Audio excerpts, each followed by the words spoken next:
Hey friend, welcome. I'm so excited to have you here listening to another episode of the Pattern Design Circle podcast. Here we talk all about the ins and outs of designing knit and crochet patterns and running a business that makes it all possible. I'm Jessica, your host, knitting pattern designer, design mentor, and the friend in your ear. Can't wait to dive right in. The Pattern Design Circle podcast is sponsored by the Pattern Design Circle, a membership community for knit and crochet pattern designers that are feeling lost, lonely, or frustrated in their business. It connects you with a supportive community that's always eager to answer your questions and help you through the hard times. And there's loads of resources and activities specifically catered to business and designing. Sound like your jam? Check it out at snickerdoodleknits.com/design-circle. That's snickerdoodle, like the cookie, knits, knits.com/design-circle. All right, let's get into it. Hello, and welcome back to Pattern Design Circle podcast. I am so excited to finally be back. It's been probably 2 months since I last recorded. I will apologize right now because this episode and the next several, because I like to batch create my content, my voice is a little wacky. I've been sick for 2 weeks. I've been kind of putting off recording because I was hoping my voice would get better, but it doesn't seem like it's getting better anytime soon. So this is life. This is real life. I don't usually like to edit my podcast very much. I like to keep it very real, but I do promise that if there's coughing and things like that, I will edit it out so you don't have to listen to that. So if this episode ends up being a little bit more choppy, that's fine. Anyway, what we're actually talking about today is how and why I created my signature creative thought journey. And the reason I'm talking about this is because it was actually a request from one of my followers on Instagram. Back in March, I posted on my Instagram asking if there's anything that folks wanted to learn about. And it was around the time of my free design challenge that I hosted with Beth of Fig and Filament. And so the question was, where did you come up with this? So that's what we're diving into. Kind of a fun topic. Honestly, this isn't 100% the design process that I typically use for my designs, but I created it as a way to sort of emulate what naturally happens in my brain. So my designs are typically fairly emotion-based and story-based, meaning they have a really specific purpose or kind of symbolism in them. So I have in my designs, which my designer name is Snickerdoodle Knits, by the way. I've been designing for 4 years now. It is right around the time of my design anniversary as this episode is coming out. And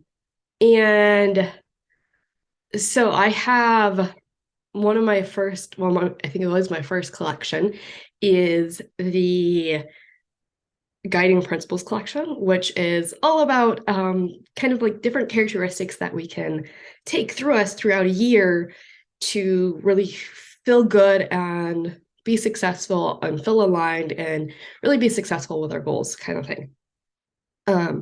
I launched it, of course, at the New Year time. That was the whole idea. But it includes the shawl names are hope, trust, endurance, and patience. And so they're all very symbolic. And the colors I used, the yarn weights I used, the stitch motifs that I used, it was all extremely symbolic. And it was all meant to have this deeper meaning behind it. And then from there, I created I'm trying to remember timeline exactly, but I think my next big projects really were my belonging series, which includes a new home collection, my forever home collection, on the road again collection, and next door neighbors collection. And those collections are all very specific to sort of locations and emotions. And it was all around this whole idea of I've been struggling for years with this sense of feeling like I didn't belong. It wasn't that long after I had graduated from college. We had gone to college in a university town, and it just felt very sort of disconnected. It didn't feel like there were a lot of really, really strong, lifelong kind of connections happening. And it felt like not just among the college kids, but it felt like there was a lot of not really wanting to get too close because we're only going to be here for 4 years anyway. And I really struggled with that. I really struggled a lot with not feeling like I could properly connect with people around me and feeling like I didn't belong, and so there was this whole personal growth experience, of course. I was still dealing with a lot of, especially seasonal depression, and understanding just how important it is to my mental health that I have connections with other human beings. Um, and and it was kind of in that phase actually, and that started in my personal life, and now it's come into my business life. But that's when I really started bringing people together because I realized, all right, I'm not the only person who's feeling left out of a lot of events. I'm not the only person who feels like they don't belong. So what if I create the events? What if I invite the people? And among my social circle, I started creating events for women, where all of the women in the social circle were invited. So there was nobody left out. Everybody could come and know that they were welcome and wanted and could feel like they belonged. And that was my purpose, my mission. And I'm sure you can see how, that sort of evolved. And now I have the Pattern Design Circle, which is a very similar kind of mission and purpose. And so anyway, though all of these collections stemmed from that struggle. And then when we moved to North Carolina, which is where I live now, across the country, I grew up in Montana. So I knew quite a lot of people in Montana. I knew quite a lot of people in Wyoming. Quite a lot of people knew who my family was, or at least, maybe a little more distant family members, things like that. And so that all felt, I don't know, familiar maybe, but it never felt like I belonged. And this didn't start in college. This was before college as well. So here we moved to North Carolina, more than a 24-hour drive away from my family. And I knew 3 people in the state that I had met once. And my partner, he knew nobody. He'd never been here.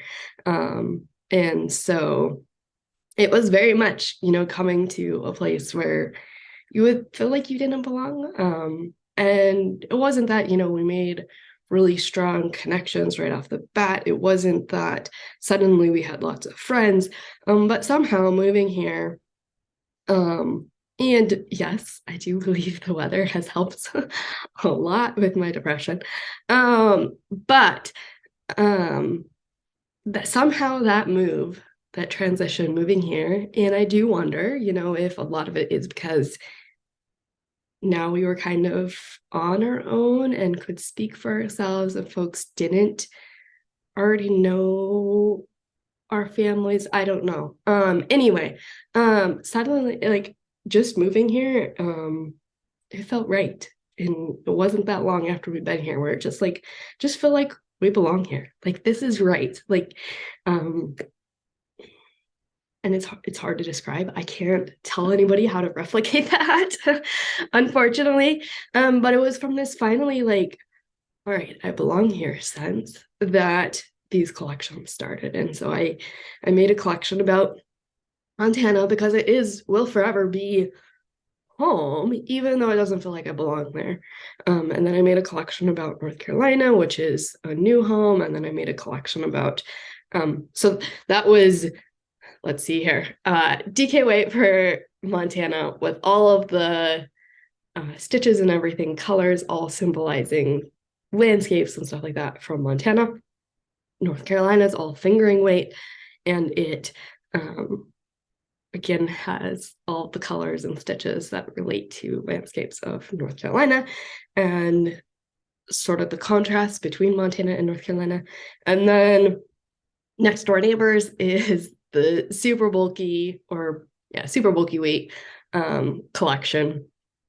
And I really wanted to kind of, put something in there to honor the people that are our neighbors that really help make you feel like you belong. And a lot of times that isn't actually your literal next door neighbor, but there are people who act like neighbors that are valuable in this journey of feeling like you belong and all of that kind of thing. And so Next Door Neighbors it's about Canada is the connection, because growing up in Montana, Canada's right there, and so it's like your next door neighbors. And I was really wanting to do a Zubarulki collection. And then after that, I added the On the Road Again collection, which is not specifically location based. The designs are actually a motif that looks like a road, which folks like the testers didn't actually realize that's what it was until somebody knit it up with black and yellow. So, it doesn't feel super obvious. When you know the name, you can kind of start making connections. But anyway, so it really is about the folks who don't feel like they belong, who feel like they're disconnected, feel like they're just kind of like floating on the road. And whether that's because they travel a lot, maybe they're a trucker, maybe they travel for work, maybe they're somebody who travels the world full time, or maybe it's more of a figurative sense, where you just feel like you don't really belong. And so that's what the On the Road Again collection is about. And so that was a whole series of collections that was all about this whole sense of belonging. And then, of course, I've had a lot of my other patterns also have had deeper meanings in them. I have the gratitude shawl, which of course is about gratitude. It has symbolism throughout all the stitches of different things we can be grateful for. I have the intertwined shawl, which I designed with a friend's yarn, and it kind of tells the story of our friendship. And more broadly, friendships in general that especially like long distance friendships where it feels like you kind of grow apart. Anyway, so that's a smattering of some of my designs and how I tend to have at least the most meaningful designs to me.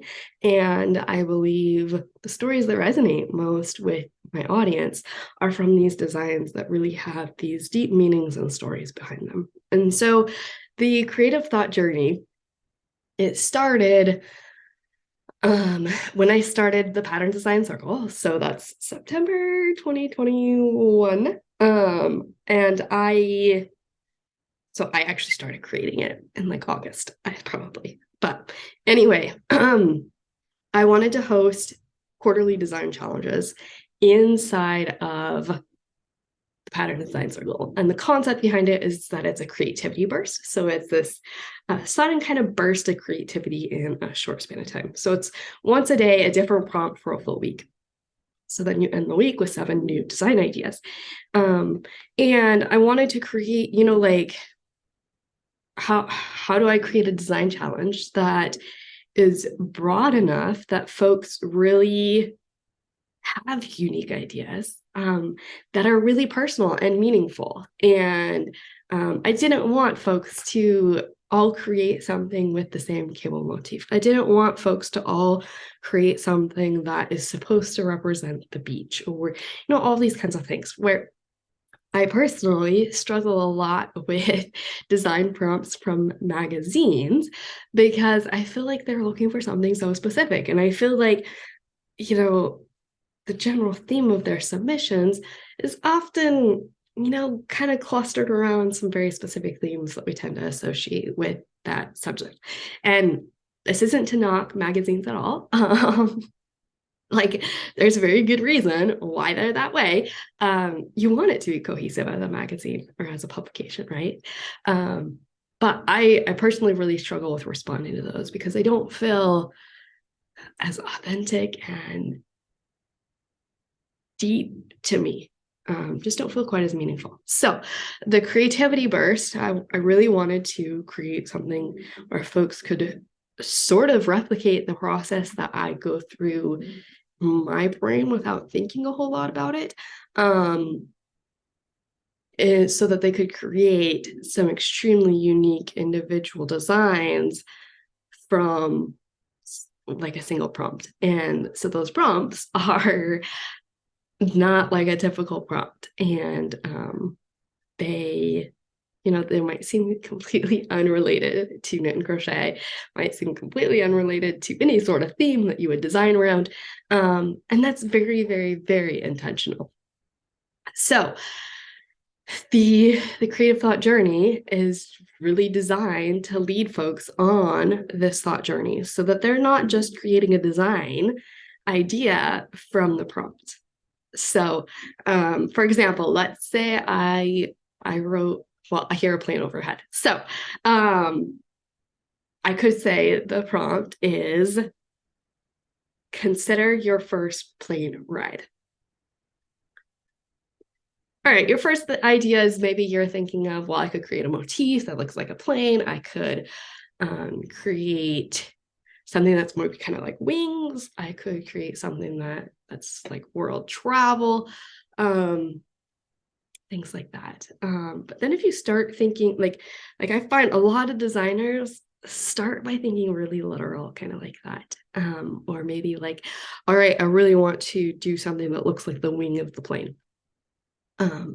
Whether that's stitch textures, whether that's the shape, whether that kind of thing. And if you have 25 designers that all are thinking kind of that same kind of direction, you're going to end up with stuff that's somewhat similar.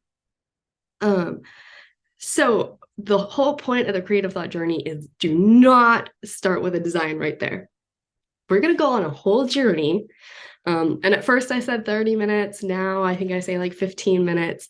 But the whole point is spend a solid amount of time after the prompt thinking about everything else random before you start your design. And then now we've created a whole sort of memory, thought, storytelling journey and experience that it can actually be look so disconnected.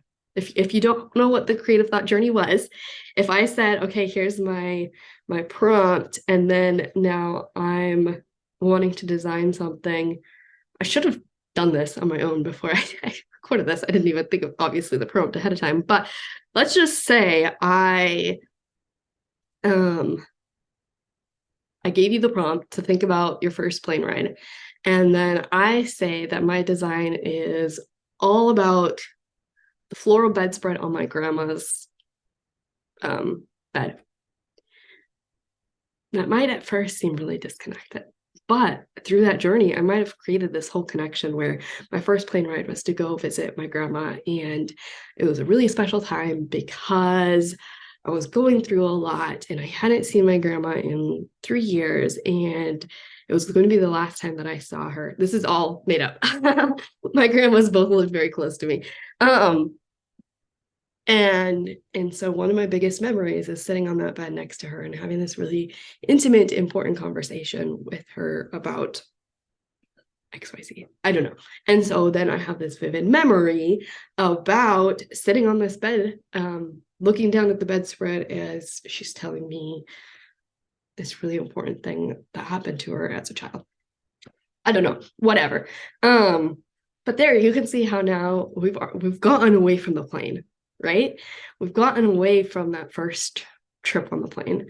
And we've come to something that has a lot of meaning, a lot of depth, and something that's completely unique to your experiences, your memories, your emotions. And so while that then now becomes a unique story to you, there's very relatable pieces to that. So even as I was, making up the story along the way, you might have thought of somebody who's a grandmother to you, like, yeah, actual grandma, biologically, or somebody who's felt like a grandma, who's treated you, been more like a grandmother figure. Maybe you've thought of memories with her. Maybe you thought of conversations with her. Maybe you even thought about bedspread that was on your grandma's bed. So in telling stories, we connect so much with our audience. And as a personal brand, when it comes to marketing, that is extremely, extremely valuable and important. So now, not only do we have a design idea that is meaningful, that is has a story attached to it, has some emotion attached to it, but now we already have a start on our marketing for that design. We haven't even started figuring out what are the textures, what are the shapes, what are the colors, what's the yarn look like. And we already have a marketing story. We already have a deep, meaningful story and purpose behind this design. And so that's really the power and the purpose of the creative thought journey. And I don't know, I really love it. Obviously we do it inside of Pattern Design Circle every quarter. And sometimes we have live calls to work through the prompts together, and it's just so amazing, both on those calls and on the free design challenges that I've hosted, when folks share their creative thought journey, because it's you're sharing these ideas that are personal, and you're showing how your thought journey was unique to you. And so sharing all these ideas together, it always seems to be such a powerful part of the process, because it helps folks to see the power of this process. It helps folks to see how other folks have gone on completely different directions to come up with their own unique idea. And the end design ideas are, even more different than the ending point of the thought journey. So after the thought journey, after that 15, 20, 30 minutes of really writing and thinking and going through the whole process, that's when you start designing. That's when you're like, all right, you end up with, what is the one piece that I want to take from this thought journey? Is it this ending thought here, or was it something in the middle that felt really impactful? And then how do I want to translate that into design? What does that look like in terms of colors, in terms of yarn, in terms of textures, in terms of shape? Is it an emotion that I want to evoke through the design? So is it I want somebody to feel so cozy and loved in this design? Or is it, I want to make it look like this, or I want it to resemble this very important part of my life. And so then there are so many different ways that you can take even that one piece of your thought journey and turn it into a design. And of course, we often see that folks end up with multiple designs. So I said earlier at the beginning that I don't tend to use this process typically for my designs. But of course, I've gone through this process a lot of times. Let's see, we have 7 prompts, and we've done like 10 creativity bursts inside of Pattern Design Circle, plus the free design challenges that I've posted. So I've gone through this dozens of times. And so I have lots and lots of ideas that I have gotten from the creative thought journey as well. And so it's just really cool, I think, really powerful to have something that starts with meaning, have something that starts with a story, have something that starts with a memory. And this doesn't have to be something that's actually happened to you. I tell folks also, like, you can, in your creative thought journey, you can start writing a story, a made-up story of what you want this to mean, or what this reminds you of. Maybe you like to write short stories or poems, or whatever. Then you can totally cater it to yourself. But this thought journey really helps you to personalize a prompt. It really helps you to create designs that are from your heart, designs that are impacted by your personal experiences. And then they really are, they do connect with people. So that's the what and the why and the how of creating the creative thought journey. If you're interested in trying it out for yourself, I teach it in 52 weeks of creativity. We send it out with every prompt. So 52 weeks 52 weeks of creativity is it's actually with Beth Figan-Filment, who I mentioned earlier. So she wrote half the prompts, I wrote half the prompts. And the prompts, like I mentioned before, are not normal. They're not even always a statement. Sometimes they're a photo, sometimes they're a video. And then every week we send you a creative prompt. So if you take 52 weeks of creativity, I strongly encourage you to set aside time every single week. Maybe you say it's Sunday night from 8 to 9, I want to work on this. Maybe say Thursday mornings at 11 a.m., this is my creative time for the week. But really setting aside time every week to work through the prompt and making sure that you're not in a time crunch kind of situation, because that doesn't work so well with the creative thought journey. I recommend having at least 30 minutes where you know that you can work through it. And yeah, if you have kids walking around, like it's possible that you'll get interrupted, but don't be like, oh, I have 5 minutes until I need to leave for an appointment. I'm going to work on this right now. I find that in those kind of instances, that's when we kind of revert back to having a prompt and starting the design immediately and not actually having so much of the thought journey. There's tends to be this kind of point in the creative thought journey where you finally start to get into a flow. And I think this is for every prompt. At first, you start to think a little bit narrow-mindedly, just things that could be related. And then there's this like sort of breaking point where finally you just let things flow and be, without trying to control what you think about, or what paths you allow yourself to go on. The creative thought journey is really about just being free with your ideas and letting them flow and letting them be organic and letting them be natural. So anyway, yeah, so 52 weeks of creativity. Recommend setting aside time every single week. And it's really powerful because then you have at least one new design idea every single week for 52 weeks. Plus, I think there's at least one bonus one. And we have a few bonus emails throughout with just creative design tips and things like that throughout. So that is 52 weeks of creativity.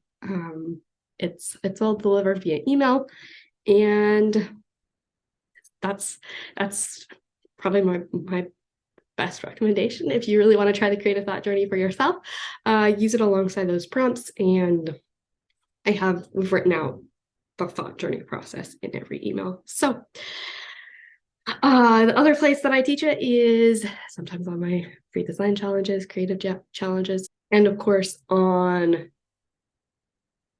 Pattern Design Circle in our creativity first challenges. So that's the creative thought journey, how I created it, why I created it, and why I'm so passionate about sharing it with you now today. So go out, be creative. Click the link in the show notes. Like if you just click the podcast description thingy for this podcast episode, the link to 52 weeks of creativity is there if you're interested in purchasing it. And have a beautiful, beautiful week. I'll talk to you later. Wow, thanks so much for listening to this episode. If you found it valuable, please share the podcast with a designer friend. And if you have a minute, leave a review. It's so helpful for me and means the world to me. Chat soon.